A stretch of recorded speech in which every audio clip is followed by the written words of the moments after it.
sa Team Sausage Motorworks. Actually, kakabukas pa lang natin kahapon, March 11. Medyo ngarag-ngarag tayo kahapon. And then sa mga magtatanong nga po pala ako sa matatagpuan tong Team Sausage Motorworks, nasa Taytay Rizal pa rin naman po tayo. Sa Taytay Rizal, ang pinakamalapit na landmark, harap siya ng Palmera Hills Subdivision. Andito po tayo. Meron pedestrian dito. Sakto, nandito lang tayo. Kung galing kayo ng Ortigas Extension Road, ayan po yung Ortigas Extension Road. Dire-diretso lang yan. Ayan na yung KFC Tikling Rotonda. Along the highway lang po tayo. Along the highway tayo. Medyo traffic lang dito pag rush hour. Pero pagka regular time naman, maluwag dito. Ayun o, makikita nyo to. Meron tayong logo dyan sa labas, Team Sausage Motorworks. And then, makikita nyo to ang pambansang mascot natin. Then, may display din tayo ng motor. Naka-display din dito yung mga endurance best natin. Yan po yung mga pinaghirapan nating endurance best. Priceless po yan, mga chupapi. Sobrang priceless yung mga best na yan. So, kung naghahanap kayo ng mapagpapagawa ng motor on maintenance, whatever, performance upgrade, pasyal lang po kayo sa amin dito sa Team Sausage Motorworks, Taytay Rizal. PM or DM nyo lang ako para sa karagdagang informasyon or pag magpapa-appoint kayo. Pero tumatanggap din po kami ng walk-in. Tumatanggap din po kami ng walk-in. Sa ngayon, ano muna tayo? Nag-provide muna kami ng mga pangunahing pangangailangan nyo. Especially lang is mga gear oil, brake pads, cleaning agents, blah blah blah, blah blah blah, konting accessories. And then, sa gears, meron naman tayong display lang na konti. Or display lang naman yan. Kung gusto nyo bilhin, bahala kayo. Pero dadagdagan pa naman natin yan. Sa una lang naman to. May mga kausap na rin naman tayo mga supplier. So, nag-waiting lang din tayo. Yan, marami na rin naman tayong pyesa. Meron din mga count-count na lang is doon sa ilalim. Shout out, brother Jason Antonio sa pag-supply sa amin ng mga kailangan naman dito sa kapilya ng Team Sausage Motorworks.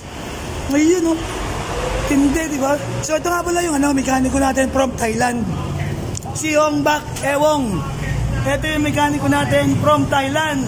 What? Yun, kailangan nyo ng servisyo. Meron din tayong gulong. Eurogrip. Makapit na makunat. Napakaganda po nitong gulong na to. Tested to ng mga top rank endurance rider. Sobrang kapit pero hindi siya mabilis maupod. Kaya sulit na sulit yung pera nyo dito sa Eurogrip. Panalo yan. PM lang kayo kung may order kayo o pasyal kayo dito. Kahit anong sukat, message nyo lang ako. Baka meron tayo yan. Kasi nag-display lang tayo dito ng ilang peraso. Binagsakan tayo ng supplier natin. Kung may kailangan lang kayo, message lang kayo kung anong katanungan nyo. Then meron din tayo dito product ni Brother Robbie Domingo. Para sa mga naka-C2S GPR, meron binagsak sa atin si Brother Robbie na winglet, visor, and then air scope with mini driving light holder. So yung mga pangunahing pangailangan nyo dito, makikita naman natin. Tumatanggap din kami ng regular maintenance, general tune-up, electronics, electrical, whatever. Then overhauling, tumatanggap tayo niyan, performance upgrade, shock repart, basta anything na connected sa pag-maintenance ng motor o mga performance upgrade, tumatanggap tayo dyan. So maraming salamat sa lahat na sumuporta para makulayan natin itong drawing natin na to. Siyempre, ang partner ko, si Paring Antonio Felix. Then sa mga mekaniko natin na napaka-solid, si Ong Bakewong. And then sa mga ibang kaibigan po natin na sumuporta dito sa natin. Matagal ng drawing. So yun, ang ganda ng pwesto. Lahat ng napapadaan dito, napapatingin sila yun. Pasok mga suki. Presyon Divisoria. So pagka may kailangan kayo kahit 10 oras ng gabi, message nyo lang ako.